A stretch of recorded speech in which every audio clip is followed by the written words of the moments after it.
let's head over to Miami and bring in RAMI ROTKOPF. Rami's an art dealer and friend of mine for the past 30 years. He owns Blue Gallery in Delray Beach, Florida, and Smart Publishing. And we're gonna pick Rami's brain about what it's like to be an art dealer, an art gallery owner, and a publisher of many artists. Welcome, Rami. Hi, how are you? Good. How are you? Hi, everybody. I see you're in your gallery. Cheers. Cheers. You must take a drink now. You can't cheers without having a drink. My daughter's sitting over here drinking at the same time. So Rami, why don't you tell us a little bit about how you got started in the art business? Hi, everybody. I got started when I was about 15 years old. My parents owned an art gallery in Tel Aviv, Israel. And that's how I got into the art business. Since I was 15 years old, I used to go with my father to art shows in his gallery, to openings, to help him move art. So all my life, I was involved in this atmosphere. When I was 18, actually, I made my first purchase and I saved some money and bought some painting and got it into my father gallery. And I started buying and selling art. Later on, I went to the army when I was 18. When I was 22, I came to America after the army, and right away I started going to art galleries, making connections. I spent 2.5 years in the US, get back to Israel, and opened my gallery over there. But I still used to come back and forth from Tel Aviv to Florida and sell art in wholesale. When did you do your first Art Expo? My first Art Expo was at 91. 91. That was like almost 29 years ago. Yeah, I think that was my first Art Expo too, I think, 1990. Yeah. Then we met and we're doing Art Expo since. Yeah. At the beginning I came, I had 2 booths, and with time I had more booths at your show until today. Yeah. 29 years of doing Art Expo. Yeah. Well, it was a different business then, right? At that time, it was completely different. We used to sell more limited edition serigraphs and originals, but everything was different 29 years ago, you know? It was. It was a completely different industry, I know. It was. Yeah. The business changed through the years. Yeah. Yeah. Just so the audience knows, in those days, there were a number of what we called publishers, and we published a lot of work at Martin Lawrence Galleries, as Rami did with Smart Publishing and Delview and Progressive, and there were a number of big publishing companies out there, and they would go to Art Expo. It was the gathering place. Once a year. Right. You would buy, the galleries would buy wholesale, and then, you know, obviously sell the collections of the artists to collectors. And that's the way the business worked. And after digital printing came along, everything kind of went away. Artists couldn't afford to make, you know, an edition of 300 serigraphs because it cost 25 grand, and they just couldn't afford it. That's what publishing companies did. Right. Yeah. At that time, I also owned a printing facility in Israel for serigraphs. So that was our main business. You know, we exhibited maybe 20 different images of limited editions at a show, and galleries used to come and used to take orders, give me one of this, one of that. Yeah. And that was the main business at that time. Yeah. Before the digital printing came around 2006, something like that. Yeah. The digital print changed the industry and the internet.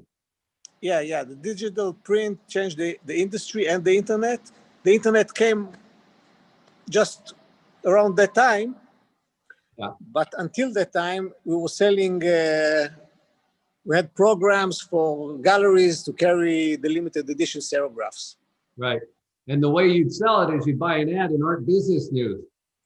The way to say is to buy art in Art Business News, and we bought a lot of ads. Yeah. I know that magazine used to be like 200 pages at one time, you know. It's gone like Right. every. At that time, we put an ad and the phone starts ringing. And we Right. used to ship. Right. Yeah. Different time then. Different times, but every time have its benefits. Like today, we're selling more unique works, more original works. We're still selling the limited edition serigraphs, which we still have a lot of leftovers from those days.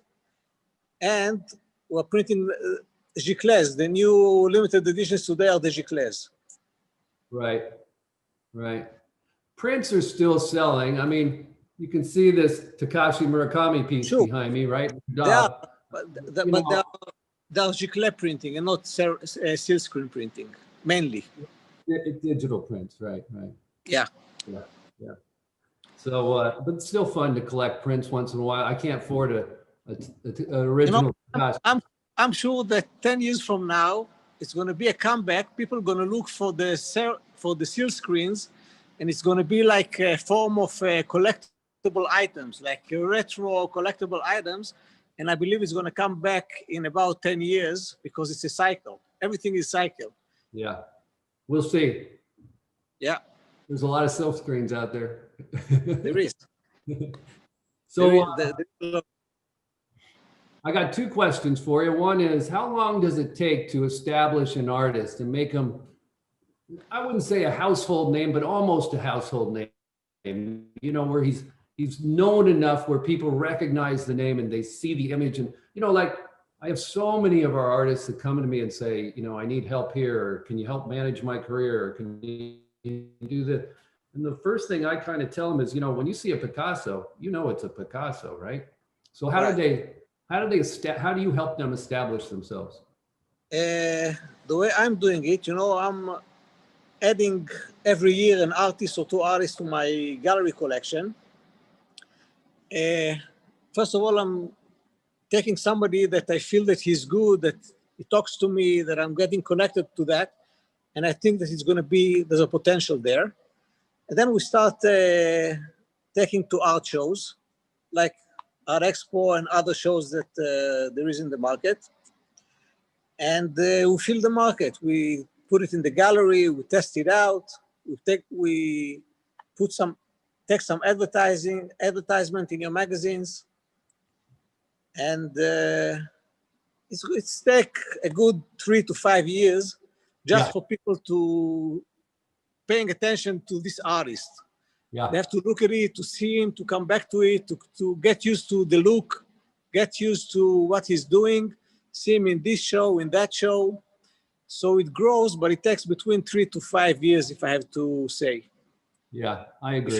Before he's getting into the market and people notice him. Right.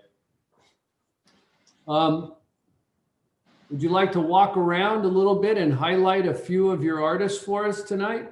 Sure. Let me change the side of the camera. Okay. And I'm going to have some guests here. Like this is David Schluss. Hey, David, say hello. Hey, hi. I haven't seen you in a while. You're looking good. David, by the way, David is 78 and he have two little girls. I know. 5 and 10. So that's what keeps him young. It's unbelievable. You're like Anthony Quinn. He is. Good to see you. This is Mark Klipp. He's an artist that we carry for the last 5 years. So let me show you a little bit of their work. This is a bronze sculpture. Yeah, it's a hand-painted bronze sculpture. Mark Klipp is from New York, and he's a street artist, and you can see it in his work. Right. This is his painting. Is that Bowie? That's Bowie. Yeah, awesome. And that's a nice big bulldog that he created lately. I have one of his bulldogs. Yeah, you do, in your office. I bought it in New York when you were there. Yes. And this is one of his late paintings. So Mark uses auto paint on those bulldogs, right? Yeah, he's using auto paints. And for example, this work is on aluminum, and he's using auto paints, and he's coating it in the end with the car lacquer. So it have a shiny finish to it. How long does it take Mark to do a painting like that? To mark, it takes about 2 months for a painting like that. Yeah, layer after layer after layer. Layers after layers, and then you have to take it to do the lacquer, and he polish it, and there's 5 layers of lacquer to get this kind of finish. Right. This is David Schluss. Yep. And David's work is so recognizable, and that's what I was talking about earlier. When you see a Schluss painting, you know it's a Schluss painting. When you see Yes. a Picasso, you know it's a Picasso. You see a Monet, you know it's a Monet. And Yeah, and David Schluss is today is in those categories. You know, he's in a big private collections. Yeah. And the nice thing about David Schluss that he's painting with his fingers. It's amazing. So he mixed the color on the canvas with his fingers. Right. Really well done. He's got great color palette there. He does. David, Eric likes your work. Thanks. Thanks for sticking around after you close tonight so we can tour the gallery a little bit. It's much appreciated. Okay. So tell me, Rami, you have any celebrity collectors down there in Florida? Actually, we do. We have a lot of business people, a lot of CEO of companies. I have some of them are the directors of cruise line in the cruise line industry. Some bankers, some actors. Some of them, you know, you met some. I introduced you to some of them. Yeah. But I don't know. It's a good idea to mention the names because you know people like to be private when it comes to that. Yeah. Yeah.